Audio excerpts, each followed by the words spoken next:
Hi friends, welcome back to our channel. So friends, ఈరోజు జరిగినటువంటి Gujarat Jains versus మన Telugu times team యొక్క మ్యాచ్లో వచ్చేసి తెలుగు టైమ్స్ టీమ్ అయితే 2 పాయింట్స్ అయితే ఓడిపోవడం మ్యాచ్ జరిగింది. కాబట్టి మనకు ఏమేమి మిస్టేక్ చేశారు అండ్ మనకు ఎందుకు ఓడిపోయింది అనేది ఈ వీడియోలో ఫుల్ మ్యాచ్ని అయితే రివ్యూ చేద్దాం. కాబట్టి మీరైతే తప్పకుండా వీడియోని ఎండ్ చూడండి. వీడియోని అయితే లైక్ చేయండి, షేర్ చేయండి అండ్ ఛానల్ని సబ్స్క్రైబ్ చేసుకోండి. ఫ్రెండ్స్, వీడియోని స్టార్ట్ చేసే ముందు మీరైతే కింద కామెంట్ చేయండి. ఒకవేళ కనుక లాస్ట్ రైడ్లో వచ్చేసి ఆశిష్ నెహ్వాల్ బదులు విజయ్ మాలిక్ కనుక వెళ్ళుంటే మాత్రం మనకు మ్యాచ్ రిజల్ట్ ఎలా వచ్చి ఉండేదో అనేది మీరైతే తప్పకుండా కింద కామెంట్ చేయండి. అండ్ ఇక మ్యాచ్ రిజల్ట్ విషయానికి వస్తే మాత్రం గుజరాత్ జైన్స్ వచ్చేసి 31 అండ్ తెలుగు టైమ్స్ టీమ్ వచ్చేసి 29.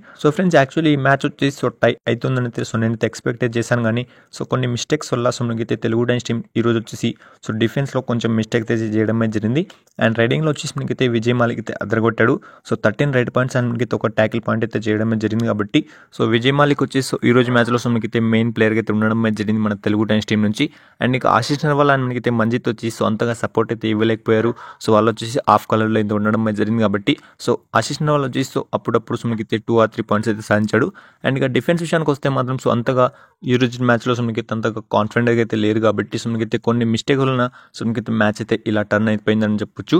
మెయిన్గా మనకైతే డిఫెన్స్ అయితే ఈ రోజు అయితే వీక్ ఉండడంతో అందుకే మన తెలుగు టైమ్స్ టీమ్ వచ్చేసి 2 పాయింట్స్ అయితే ఓడిపోవడం జరిగింది. అండ్ లాస్ట్ 5 minutes ఉన్నప్పుడు మనకైతే కంబ్యాక్ అయితే ఇచ్చారు. కానీ కొన్ని మిస్టేక్ వలన మనకైతే ఈ రోజు మ్యాచ్లో మనకైతే ఓడిపోవడం జరిగింది. కాబట్టి ఫ్రెండ్స్, నో ప్రాబ్లమ్స్, మనకైతే ఇంకా చాలా మ్యాచెస్ అయితే ఉన్నాయి. కాబట్టి మెయిన్గా గుజరాత్తో కూడా మనకైతే రివెంజ్ వీక్లో రైవల్రీ వీక్ మ్యాచ్ అయితే ఉంటుంది. కాబట్టి అప్పుడు వచ్చేసి పవన్ రావత్ అయితే తప్పకుండా మనకైతే మ్యాచ్ అయితే ఆడతాడు. అప్పుడైతే చూసుకుందాం. No worries. అండ్ ఇప్పుడు నుంచి మన తెలుగు టైమ్స్ టీమ్కి వచ్చేసి రైవల్రీ వీక్స్ మ్యాచెస్ అయితే స్టార్ట్ అయితే అవుతున్నాయి. కాబట్టి 28 November మనకైతే యుముంబాతో మ్యాచ్ అయితే ఉంది.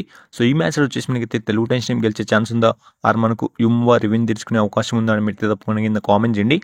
అండ్ ఫైనలీ ఈ వీడియోకి అయితే ఎంత అని చెప్పొచ్చు. కాబట్టి ఇలాంటి వీడియోస్ కోసం వీడియోని లైక్ చేయండి, షేర్ చేయండి అండ్ ఛానల్ని తప్పకుండా సబ్స్క్రైబ్ చేసుకోండి.